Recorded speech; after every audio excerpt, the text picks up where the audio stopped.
I done did like 7 takes because I'm just trying to figure out how to get this out, how to get it out. So it's self-care Sunday for me, and I started doing self-care Sundays because going back to work that Monday, and I know a lot of you can attest to this, like it fucking sucks. Like you have to work 5 days out of the week just to get 2 to recover from the fuckery. So Sundays have always been like really like stressful for me. Like I spend the whole weekend just processing work and then just like dreading having to go back that Monday. And although I've been out on medical leave, mental health leave, whatever you want to call it, since January, it's like being in a relationship for like 12 years and only healing through it for like 4 months. Like, does that make sense? So I'm just like sitting here and I'm just, I feel it in my back, the tension, the things that I've been carrying so much from being at that job and being in that position. And it's a lot. It's really a lot. And then even to like know that people at my job are like following my page and like creating these different accounts. Like, you're weird. Like, you're weird. And it took me a minute to start to process things from a logical perspective standpoint, because I feel everything deeply and I would just move with emotions. But being married to someone that thinks, she's Virgo, and being married to someone that thinks like logically when it comes to things, I'm a Pisces, so everything is just feels. But my wife, she would explain things to me when I would just be having these heavy moments, and like she would we would just break it down, and I would be like, okay, that makes sense, So I'm learning how to just process things from a logical standpoint. And with that being said, people that go out their way to make your life a living fucking hell, but still have to keep tabs on you, you're weird. You're weird. I've been through so many spiritual attacks in my life, and especially since I've been at that job. And majority of the people at that job, they look like me. That makes me sad. I have worked for the Boy Scouts of America as a district executive. That was my first job out of college. And it was like that wasn't my first job. I had a summer job, and that summer job, I met the person that worked for Boy Scouts, and that's how I ended up at the Boy Scouts. But even working at the Boy Scouts, and y'all know how Boy Scouts are, like all the legal troubles and all, even with all of that, like, it still was nothing compared to working with people that look like me. And I was at Boy Scouts for maybe like 4 or 5 years before I fully went to work with the job that I would been at for 12 years, working with people in my community. And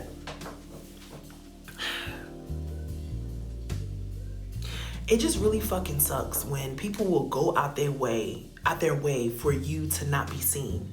That whole time I've been working at that job, like I felt like Cinderella, and the job was the evil stepmother and the stepsisters.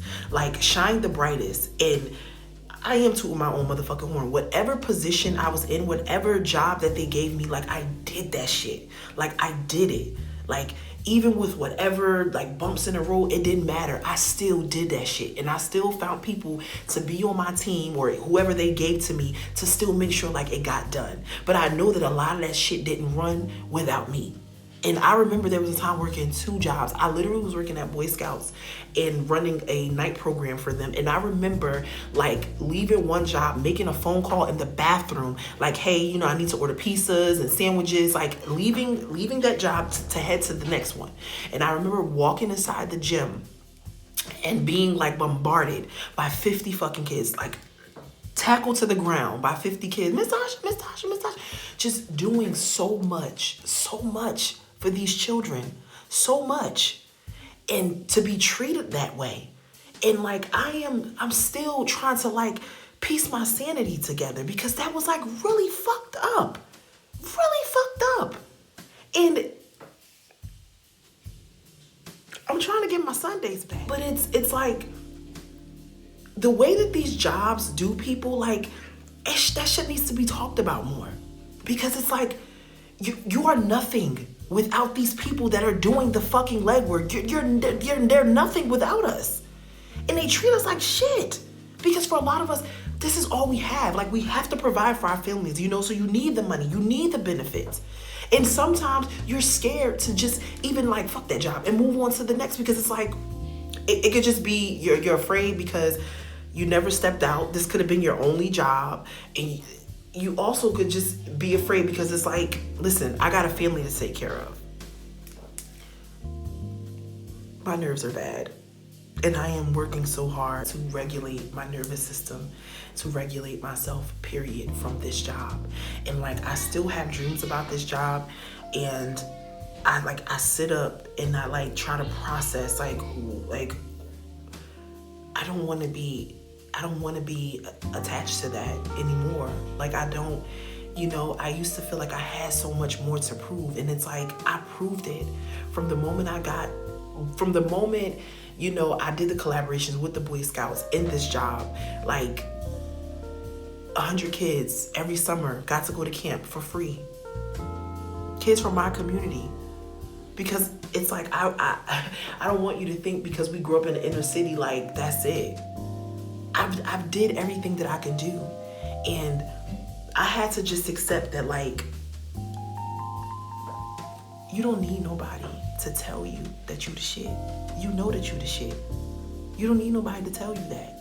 You don't need nobody. And that's where the stress came from, the validation, because it was like, I'm doing everything that I'm supposed to do. Why are you guys making it difficult for me? But the reality is, because a lot of them could never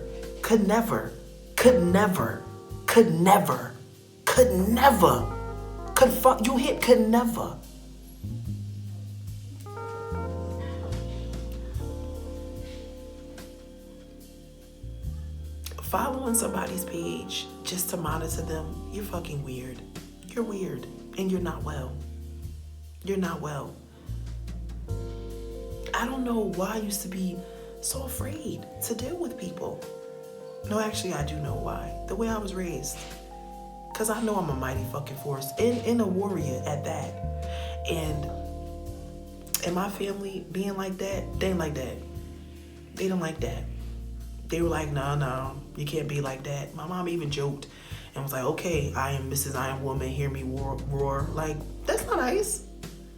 That's crazy. Some don't want me to talk. That's not nice. Like, why would you say that to me? You're my mom. We're both two black women. Come on, you know how hard it is. But I understand.